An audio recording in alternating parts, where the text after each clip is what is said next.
And you, yeah, the box. You generally am. The first one to ask the question. Okay. Dr. Robinson, thank you so much for coming. I really appreciate it. My question is from page 137, and you wrote, 4 of the most important words in America are these: let's make a deal. That's how jobs are created. I want to vote for you. Tell me 3 specific things you will do to get jobs to Oregon. Thank you. This, starting with the questions, protects you from the political speech. I know why you're doing it. To get jobs from Oregon, we've got to get rid of the problem that caused the jobs to go away. And it's gone away because our Congress has gradually created a more and more unfavorable situation in the country for jobs. I'm running for a federal office. Obviously, state and local government also is involved.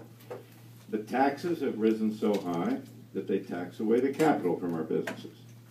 The regulations, we now operate in a political environment in the country where the Congress and agencies they have empowered have created over 300,000 laws and regulations that also suppress our business and industrial activity. And thirdly, the current national debt, including the most conservative estimate of entitlements, is $650,000 for every American family. So a business operates in a condition where half of its capital, half of its profits, its capital it generates, is taxed away. It has a continual burden on the other half of its capital to spend it in ways that it wouldn't otherwise because of regulations, and it has to keep servicing its increasingly large part of the national debt. In Congress, that's what a congressman has to: reduce those regulations, reduce those taxes, stop overspending, balance the budget, reduce the debt. Those are the things that a national office in Congress can do to help business here. Of course, you talk to your state politicians and your local politicians, and they also have a burden. It's a similar burden, but this isn't what I'm running for. I'm running for Congress. Thank you. Do we have time left for a question from the floor, Duncan, on this? Yes. On this specific issue? Any questions? Not at this stage. Okay, so our second question is going to come from John. I don't need the mic, it's okay. Art, your book is really good, full of practical solutions to the problems. But how do you implement your ideas in a government that is so divided? And specifically, as a legal immigrant, how do you plan to get Congress to back your solution to the illegal immigrant problem? Well, in the chapter on illegal immigration, I pointed out that it's a problem without any real good solution, but it has to be solved. And I gave an example of how I think it could be solved. You don't know exactly what the Congress will do because you don't know what will be politically possible. We have to seal the borders. We have to find a fair solution for the people who are inside, and we have to revise our immigration service so this problem doesn't occur again. I proposed, for those who haven't read the book, I proposed that the borders be sealed, that during a 1-year period, every illegal must leave the country and reapply for a mission to the country and be helped by the government to go if he's too poor to make the trip, and that the immigration service be revised so that those bureaucrats operate with common sense in letting people in. That's the worst part. That's the hardest part. No matter how you solve this problem, sooner or later, immigrants have to face our immigration service, which most people may not realize is a bureaucratic nightmare, and you're asking those people to operate with common sense and make rules that fill all the different conditions. So, by proposing that, I show you how I think about the problem, but I don't know what politically, how close you can come politically to that and get the Congress to do it. In every question, there are 2 answers. For every general political question, there are 2 answers. You know where the country is, you can give rhetoric about where it should be, but then there's a question of what could you do in 2 years to push it in that direction. Those are different answers. We know, for example, our central bank is out of control, but no one could represent that in 2 years he'll bring it into control. However, I propose that you should take the capital gains taxes off of silver and gold and let their paper money compete real money, and that might be done because we've seen it done in Utah. I've seen national politicians suggest it, so I think it's a step a congressman might throw a bill in with hope. So in immigration, you would take the principles I've enunciated in that example, and I put a bill in which followed those principles. Other congressmen would too, and I would get as close to what I've suggested in the book as possible. That doesn't mean that I know what would happen. But the problem must be solved, and I've just shown you in the book how I think about it. Thank you. Thank you, Art. Dick, you have a question. Number one, your question number one. Have you got it there? Can you need this? You fixed it. Did I do that? Page 235, chapter 19, you say that a country without borders cannot remain a sovereign nation. Our borders must be secure. Are there other countries which allow people to enter freely?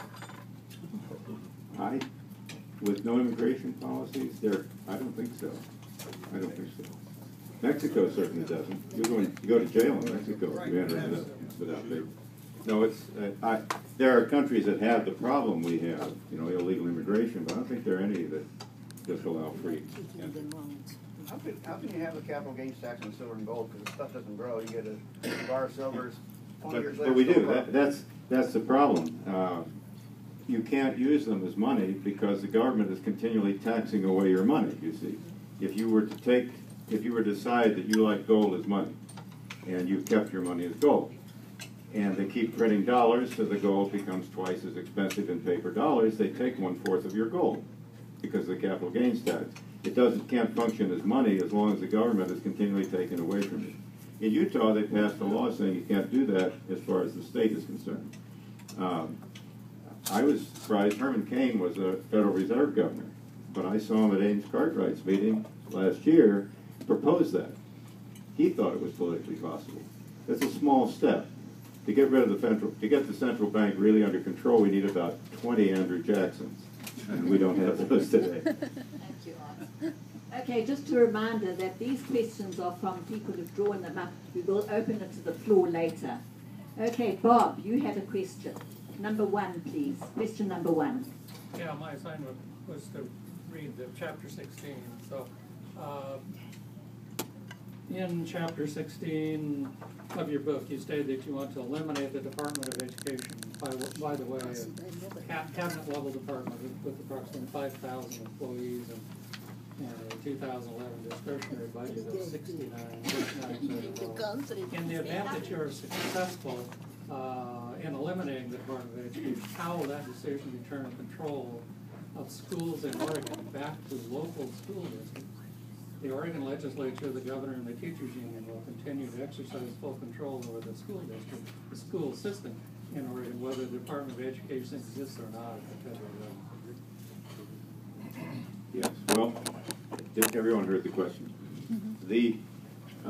Firstly, I'm running for a federal office. I understand that there's a problem with the state government. The Constitution leaves, the Department of Education is unconstitutional. There's nowhere in the Constitution that's justified. There's another statement which you didn't mention. I say that the federal funds that flow through that department and back to our schools should continue to flow until they're replaced, because we can't just cut off funding for our schools suddenly, but I'd close the department.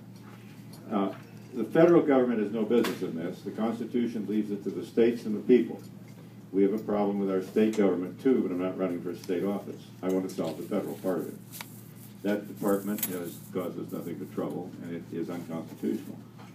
And I strongly am sure that if we return our schools to local control, and that involves getting the federal and the state governments under control, that they'll return to the excellence they once had. Our schools were the best in the world when I went to school. They had been for 200 years, starting with the one-room schoolhouse and going through our locally controlled schools. They were fabulous. My life, they prepared me for Caltech. Caltech gave me a wonderful life in science. I owe what I am to the public schools that I had the fortune to attend. They're not there anymore. That doesn't mean there isn't a good school here and there in the country, but by and large, They are incredibly bad, especially for our minorities, which I talk about in the book. So the federal involvement in these schools has not been good for them. Now they're almost last in the Western world. The locally controlled school not only is in control of the business people and people in the locality and the parents, who have a much greater stake in what happens to their students, but also all these school districts compete with one another, and the competition makes them better. So I want to get the federal government's nose out of it. That does not get the state's nose out of it. That's a problem that has to be solved by our state legislature. Thank you. Milt, you had a question. Your question number 1, please. On page 170 in chapter 15 on bailouts, you mentioned an experiment on metabolic profiling. You mentioned a Dr. Aberth and a supervisor, Dr. Ambar. You also mentioned a Dr. Melville in Washington, D.C. Is this episode intended to show sometimes the sleazy way in which top officials sometimes act? Yes, you know, I spent my life in research and about half in medical research, and I gave you a taste. I can tell you a lot of stories. The ethic of science is that everything has to be absolutely true, absolutely honest. You have to have a completely honest ethic. If you have 100 pages of data and you have a hypothesis that perhaps you will benefit if that hypothesis is right. And one of those pages suggests your hypothesis is right, and the other 99 suggest your hypothesis is wrong, you're obligated to publish all 100 pages. That's the way science works. It's not the way politics works. It's the way science works. And as the government, and our science was the best in the world, and then we, after the war, the government started taking over the funding of science more and more, and they've done so much that virtually all of our scientists, the good ones and the poor ones, now depend on government money. They depend on politicians for their day-to-day existence of their laboratories and their work.